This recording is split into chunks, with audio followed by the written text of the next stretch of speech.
Баршаңызға сәлем. Бүгін біз 9-шы сыныптар үшін 2-ші тоқсандағы номер 3-ші, 1-ші, 2-ші, 3-ші топ элементтері және олардың қосылыстары бөлім бойынша жиынтық бағалауды талдайтын боламыз. Бұл бізде 1-ші нұсқа. Олай болса, тапсырмаға көшейік. 1-ші тапсырма сілтілік металларға тән тұжырымдаманың шындық немесе жалған екендігін анықтаңыз. Сілтілік металдар химиялық реакцияларға белсенді болғандықтан керосинде сақтайды. Бұл бізде шындық. Келесі, сілтілік металдар жұмсақ, жеңіл балқиды. Шындық. Сілтілік металдар күшті тоқтықтырғыштар. Жалған. Сілтілік металдардың жоғарыдан төмен қарай электр терістілігі артады. Жалған. Сілтілік металдар S элементтері. Шындық. Сілтілік металдардың топ бойынша жоғарыдан төмен қарай атом радиусы кемиді. Жалған.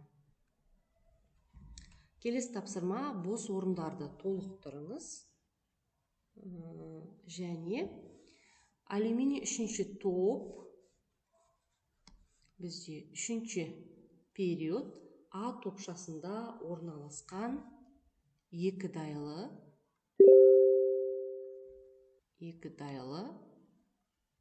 немесе амфотерлі деп атайды.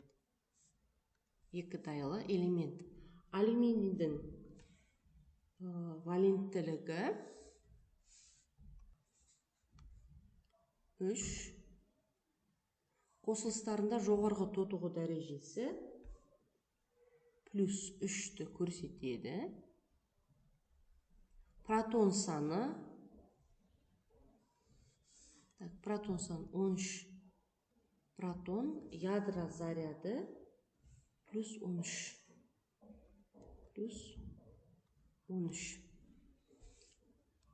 Алюминий бізде екі дайлы, бір жерлерде амфотерлі деп атайды. Екі дайлы элемент. Себебі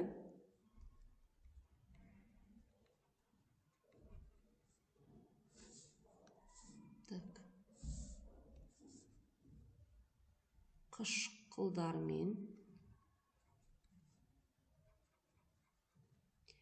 әрекеттесіп, қышқылдық қасиет негіздермен әрекеттесіп, негіздік қасиет көрсетеді. Келесі тапсырма. Алюминий мен оның қолдану аймағы арасындағы сәйкестікті анықтайыңыз. Электр өткізгіштігі жоғары болғандықтан оны электротехникада көп қолданады. Сонда оның жауабы былай болады. Электротехникада алюминийдің жеңілдігі мен беріктігі ол авиа, кеме және машина жасауда. Жемірілуге тұрақтылығынан ыдыс аяқ жасауда. Тапталғыштығының жоғары болғандықтан электрлеуде көп қолданады екен. Келесі тапсырма төмендегі реакция теңдеулерін аяқтап теңестіріңіз. Алюминий 2O3-ке H хлорды қосқанда, бұл жерде бізде алюминий хлор 3 пайда болады. Теңестіреміз.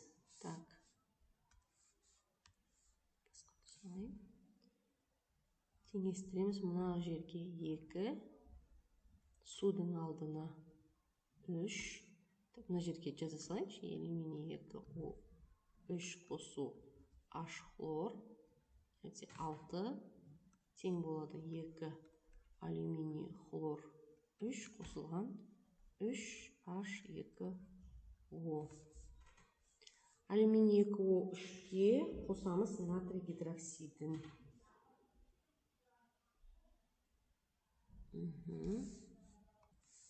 Мына жерде натрий гидроксидін қосамыз 2 натрий OH. Сонда натрий алюминий O2.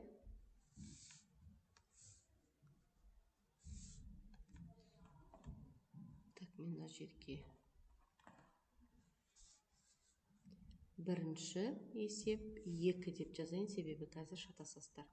Алюминий 2 O3-ке қосамыз біз 2 натрий гидроксидін.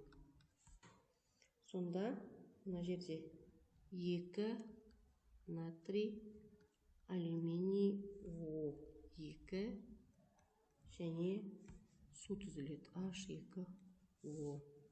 Үшінші алюминий OH3-ке натрий гидроксидін қосқанда дейді. Натрий OH-ты қосқанда, онда бізде бұл жерде натрий алюминий O2 түзіледі және H2O түзіледі. Төртіншіде, яғни мынау алюминий OH3-ке қосамыз 3H хлор. Сол кезде бізде мына жерде түзіледі алюминий хлор 3 және 3H2O. Осымен біздің талдауымыз аяқталды. Сұрақтар болса комментарий бөліміне жаза кетіңіздер. Міндетті түрде оқитын боламын. Рахмет.